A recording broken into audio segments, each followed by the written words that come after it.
All opinions expressed on any program are those of the producer and or persons appearing on the program and do not necessarily reflect the views and opinions of DCTV. All producers and guests appearing on programs provide information and opinions based on information they consider to be reliable. DCTV does not affirm the completeness and accuracy. All DCTV members agree to adhere to DCTV's Statement of Compliance and are participants in a community medium forum where they're exercising their freedom of speech.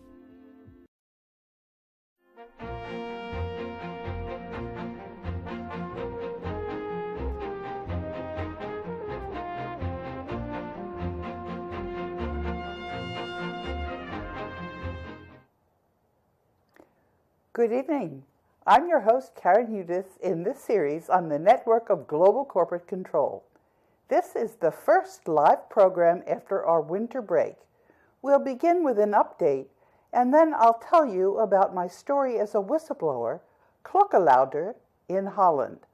A whistleblower is called a bellringer in Dutch.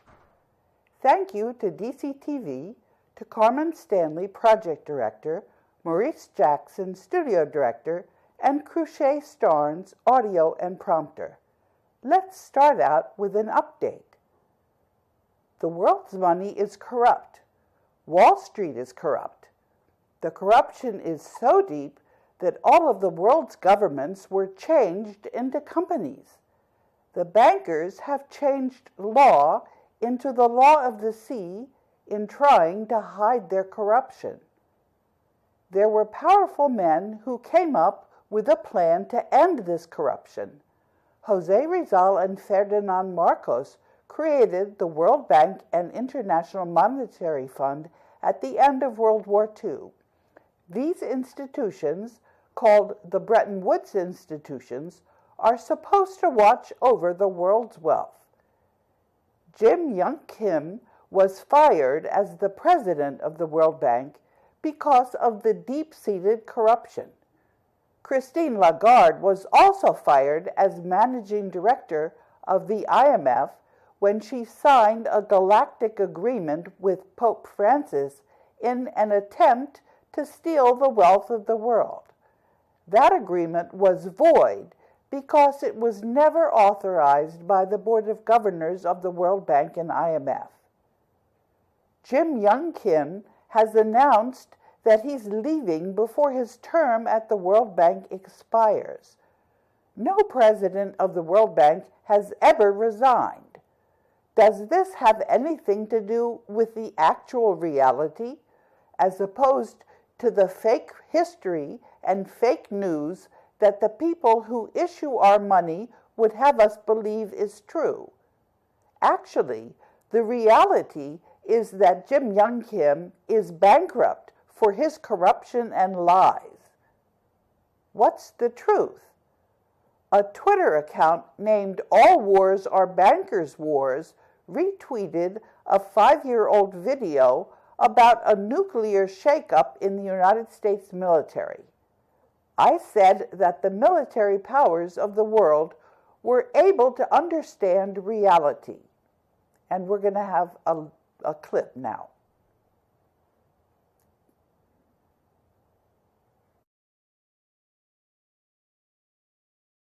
That was his mother's job in the CIA, to entrap people in hotels. Wow.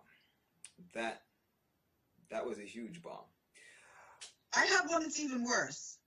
I'm listening. Okay. A couple of weeks ago, I believe it was the 8th of October, there was supposed to be a nuclear bomb detonated on South Carolina.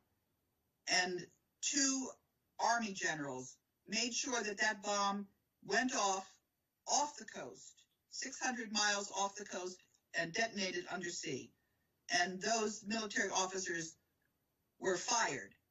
And now, at this point, there are about 180 generals and brass that are being fired. And these are the people that are protecting the citizens of the United States. Sawyer, And a good evening to you on this Friday night. And we start with a developing story, a shakeup at the highest levels of the U.S. military. A top general in charge of nuclear weapons fired, and this comes 48 hours after another top military commander was dismissed. ABC's chief global affairs correspondent Martha Raddatz has been talking to her sources all day, has the very latest on what's happening right now. Martha. Diane, these officers have some of the highest security clearances you can get and have been in charge of the nation's most sensitive nuclear arsenals. A stunning chain of events. Today, Michael Carey, the two-star general responsible for the nation's 3 intercontinental ballistic missile wings, fired from his command. The reason? Personal misbehavior on a military business trip. This comes just 48 hours after President Obama himself relieved the number 2 in command over the nation's nuclear arsenal over his suspected use of counterfeit poker chips. These follow an alarming string of general officers losing their jobs this year for inappropriate behavior, misconduct, or lack of leadership. 2 Marine Corps generals fired less than 2 weeks ago for not providing proper force protection in Afghanistan. An Army Brigadier General relieved of duty for adultery. An Army 2-star general fired for groping a civilian. And in March, a Navy 1-star removed for racially insensitive comments and abusive leadership. Last spring, the chairman of the Joint Chiefs of Staff was so concerned about all the high-profile cases, he sent a letter to Pentagon brass urging a recommitment to ethical leadership.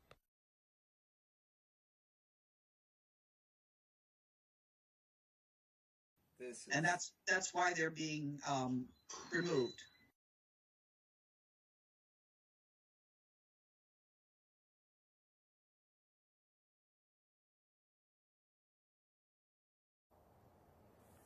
This is why the United States and the rest of the military powers are backing the critical mass of people fighting the banking cartel. I'm going to show you another clip. This has to do with how long this corruption has been in place.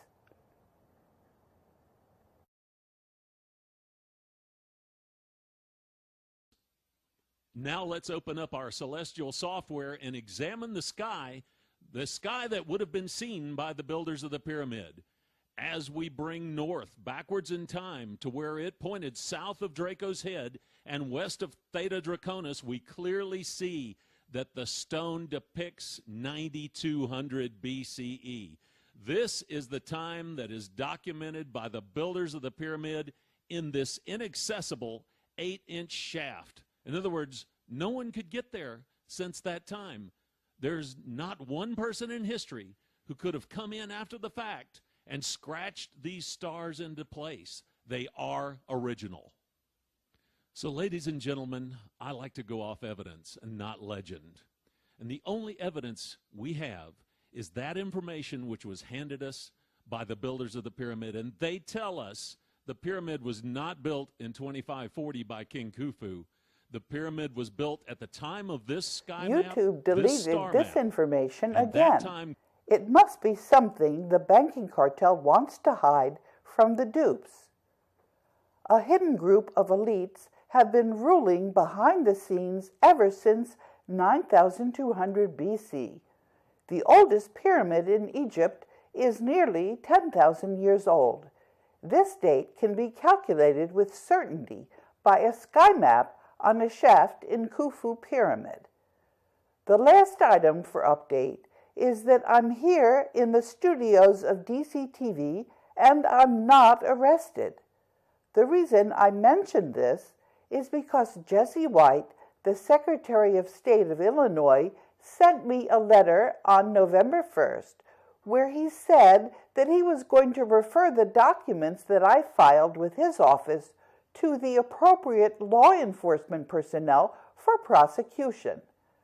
These filings bankrupted him and bankrupted Barack Obama and bankrupted Christine Lagarde. That's right, Jesse White, you have no authority to void what I filed. These filings bankrupting you, Barack Obama, and Christine Lagarde retain their validity. The newbies may be confused because this is all very different from what they hear all the time from the lamestream media. Please bear with me for a couple of more minutes, and then I'm going to follow storytelling rules where things have a beginning, middle, and end. All I want to do just now is to tell you that already 3 years ago, I answered a couple of questions that I'm asked all the time. I'll give you the answers to these questions now, and then you can look at the teleprompter to see how I tweeted these answers. We are going to move just as fast as those of us who understand what is really going on can help the rest of us realize where we are. Where are we really? There is a cooperative called the Bretton Woods Institutions whose articles say the countries run the place, not the president of the World Bank and not the managing director of the International Monetary Fund. Jim Kim and Christine Lagarde are owned by the network of global corporate control. The United States and its citizens are duped into thinking that their country is doing just fine by the lamestream media, which we now own if we could just get our heads on straight. When I'm not working on the mass mailings to the ministries of finance on the board of governors who have to decide what to do with humanity's wealth in the global debt facility, I'm trying to inform people where we are. Most of the heavy lifting has to be done by you all, bringing the rest of us on board. I was in my early 20s when I first traveled to the Netherlands. At the time, I was shopping for a place to move because I no longer wanted to live in the United States during their war with Vietnam. I moved to Amsterdam after graduating from New York University and began studying what was then the common market at a school called Europa Institute. After that first study, I learned enough Dutch, and then I began to study economics at the University of Amsterdam.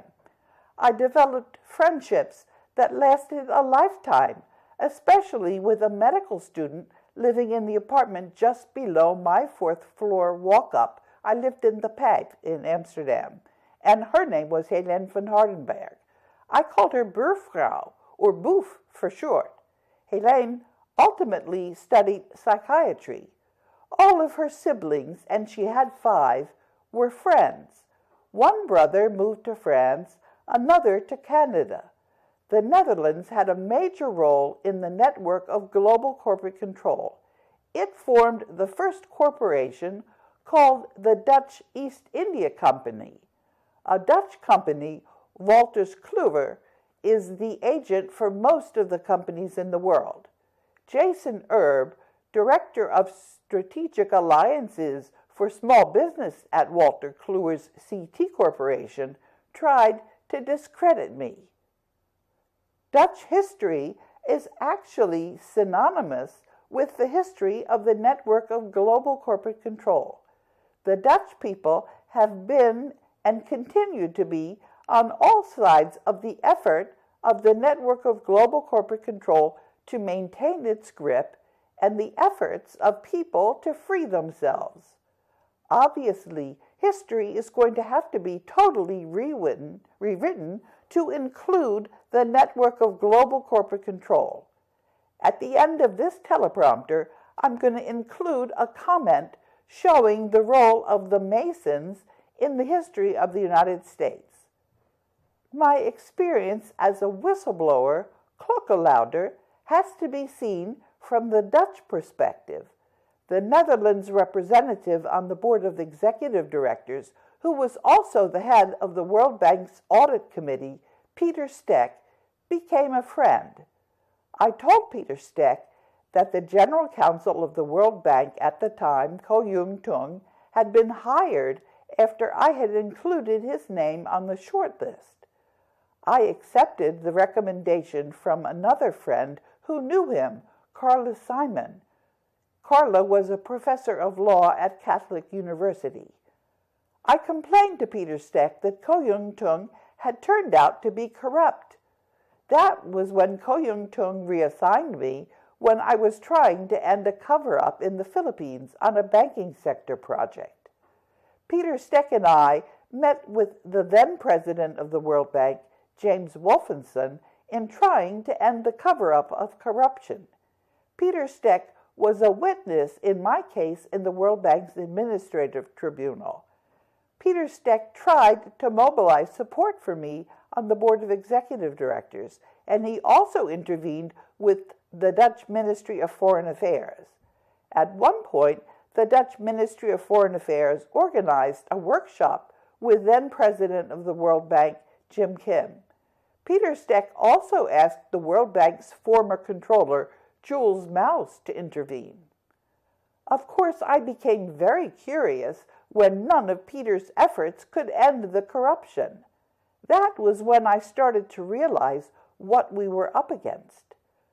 Most of the people, including Peter Steck, wanted to simply give up, because I knew from the United States War College's power transition model that a coalition would form that was going to win this battle with 90 to 95% likelihood. I was not going to give up, especially when I learned that humanity was going to end up in World War III if our coalition retreated. I knew I couldn't simply give up. The last thing I want to talk about is what happened during my last 2 trips to the Netherlands. One where I contacted Joyce Rodnott, a well-known journalist and writer, who included one of my friends in a book about her father, and another trip where I contacted the Dutch Ministry of Foreign Affairs, and where one of the Dutch elite and I had a discussion about amnesty. Now, I'm just going to talk extemporaneously, and one of the reasons that I do that is because some people thought that I was reading a script that had been written by the Banking Cartel. I'm not controlled. Anybody that knows me knows that I'm not controlled. As a matter of fact, that's been a sore point in my entire life. There are times when I really do need to recognize authority, like when a policeman pulls me over. My family once had to intervene very strenuously because I was about to be put in jail by that police officer. I'm not very respectful to authority, as some of you may have picked up. So let me speak extemporaneously, and I'll tell you, first of all, about the curious conversation that I had with a member of the Dutch elite. I was going to a concert in The Hague, and I went to the concert about an hour early because I didn't have tickets. I don't know why this gentleman, because he was clearly a member of the Dutch elite. You could tell by his attire. And when I got back to the United States, I found pictures of some of the articles of clothing that this gentleman had worn, and you could tell that he was really, and also because of the way he spoke, and the reason he spoke to me and what we were talking about. We were talking about amnesty, which is a subject that comes up all the time in the comment section when I archive these programs on YouTube, because I gather it's not very popular. There are people who feel that the elites that have been involved in this corruption, that, as we've mentioned in this video, has gone on for over, 9,000 and 2,000, over 10,000 years. There's been a group of elites who have been hoodwinking everybody and thought they were entitled to, they've been parasites. They thought they were entitled to live off of everyone's labor. So there's a lot of negative feeling about the elites, and especially when people realize that they've been hoodwinking everyone, duping everyone, buying the press, and coming up with stories, and trying to convince people that the reality is different from what I'm telling you. What I'm telling you, that's what the reality actually is. So we were talking about why people should give amnesty, and the reason why is very clear.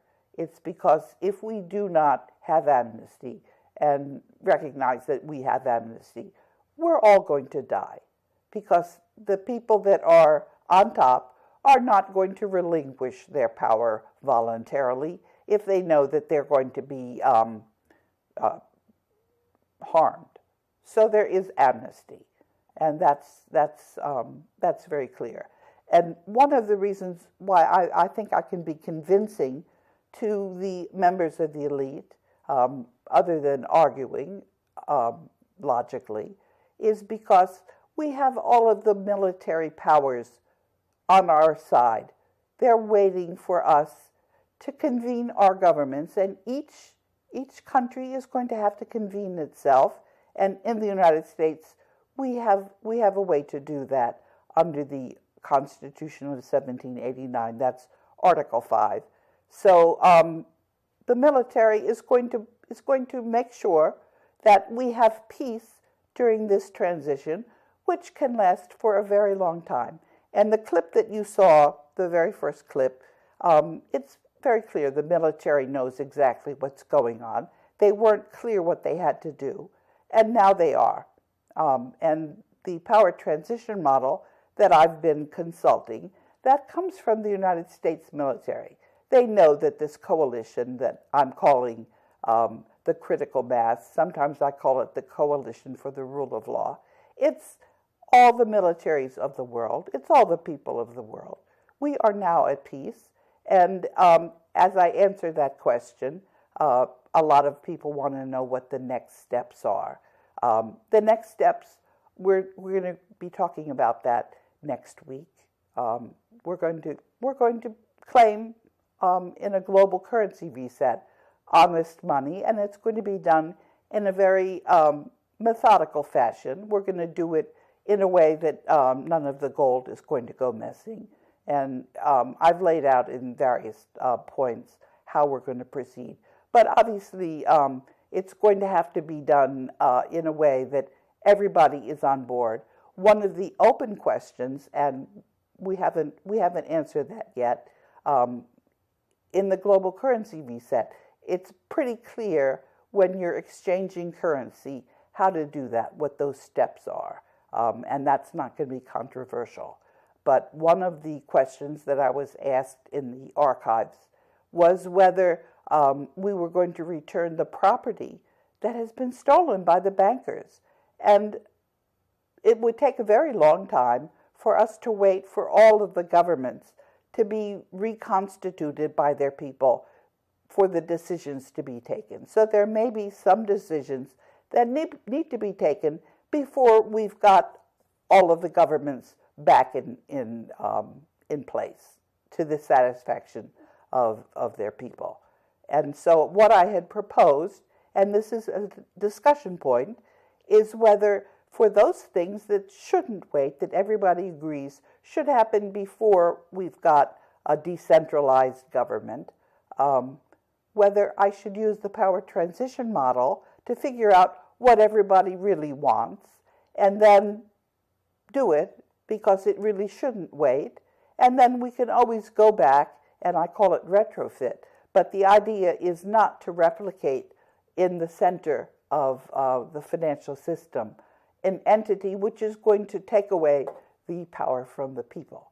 So this is a proposal that I have for how to solve the problem when there are decisions that need to be taken, that everyone wants to be taken, but we don't have a decentralized power base to ask those questions to. So that's one of the things that I'm waiting to hear back from. And there'll be a lot of other issues that are going to come up. We're having a dialogue. And the reason that I'm sitting here is because I'm actually, I'm taking your place at the center. And I don't want to do anything more than the decentralized humanity is going to ratify ultimately. And so the easy way to make sure that I'm not usurping the people's power is not to do very much. And so that's going to be my first approach. And when I say my first approach, obviously there's going to have to be a lot of consultations in the coalition, the military powers, at this point, I'm sure they're in touch with each other informally. And the way they're in touch with me is actually quite comical. Whenever I return from somewhere, there'll be a helicopter flying past or a military plane. And just this past week, this is the first time, a military helicopter buzzed my house. It was very loud. It was actually, I hadn't expected that. But so yes, I'm very clear that we do have this coalition, and you yourselves can see that the coalition exists if you look at the comment section in YouTube. It's very clear. Now, what else did I want to talk about? Next steps. The next steps are, as I said, we're going to be talking about this next week. I'm going to have to go back into the World Bank at some point, and I can function outside the World Bank until we're ready. And I'm certainly not going to push things because we have all the time in the world. One of the questions that came up in my social media, somebody in the Netherlands said, we better really hurry up, we don't have time. And the fact is, we have all the time in the world. We are at peace, and we can take our sweet time as we dismantle the corruption that has taken since 9200 BC to come into effect. And it's going to take a long time, actually, for many people to understand this because of we've been talking about the military technology mind control. I've been living with this technology, first of all, because I had to work myself loose, and the way I did that was largely through music. Music is a wonderful way to exercise your mind, and it gives you the ability to think for yourself and to also recognize what your own thoughts are and what might be a result of military technology, this scalar weaponry. And I've been talking also about what you can do to protect yourself from this technology. It's very simple. You get into a small group of people that know you very well, and when these people ask you why you're doing certain things that it doesn't really seem to make any sense, it's not the way you used to be, then you've got a pretty good indicator that that's military scalar weaponry at work. And some people are more susceptible than others. Some of my very close family members are extremely susceptible to this, and so I've learned how not to talk about things that trigger them. I just go along with them. I just don't mention anything that I'm talking to you about.